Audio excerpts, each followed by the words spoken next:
Highway ভুল ক্ষমা করে না, কিন্তু আগে থেকেই আপনাকে সতর্ক করে দেয়। রাস্তায় মাঝখানে যদি ক্রস বা ক্রিস ক্রস লাইন দেখেন, এর মানে একদম ওভারটেক করা যাবে না।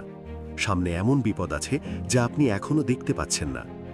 একটি সোজা সলিড লাইন মানে এই লাইন পার হয়ে ওভারটেক নিষেধ।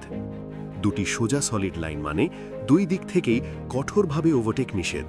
এটাকে রাস্তার অদৃশ্য দেওয়াল ভাবুন। ওভারটেক করবেন শুধু ডান দিক থেকে। মিরর চেক করুন, ইন্ডিকেটর দিন, তারপর দ্রুত এবং নিরাপদে ওভারটেক করুন। কার্ভ, ব্রিজ বা জাংশনের কাছে কখনোই নয়। রোড সাইনবোর্ড খুবই গুরুত্বপূর্ণ। এগুলো আপনাকে বিপদের আগেই সতর্ক করে। স্পিড লিমিট, বাঁক, পশু পারাপার বা রোড ওয়াক। সাইনবোর্ড উপেক্ষা মানে প্রতিক্রিয়া দেবার সময় হারানো। রাতে বাইক চালালে ধীরে চালান। প্রয়োজন ছাড়া হাই বিম ব্যবহার করবেন না। রিফ্লেকটিভ সাইনবোর্ড অন্ধকারে পথ দেখায়। বৃষ্টিতে স্মুথ রাইড করুন। হঠাৎ ব্রেক বা থ্রটাল দেবেন না। সাদা রোড লাইন আর পিচ্ছিল জায়গা এড়িয়ে চলুন। সবসময় বেশি দূরত্ব রাখুন। রাস্তা পড়তে শিখুন। সাইন মানুন। নিরাপদে বাড়ি ফিরুন। আর এমন বাস্তব রাইডিং টিপস পেতে ফলো করুন মাইলস উইথ ম্যাডি।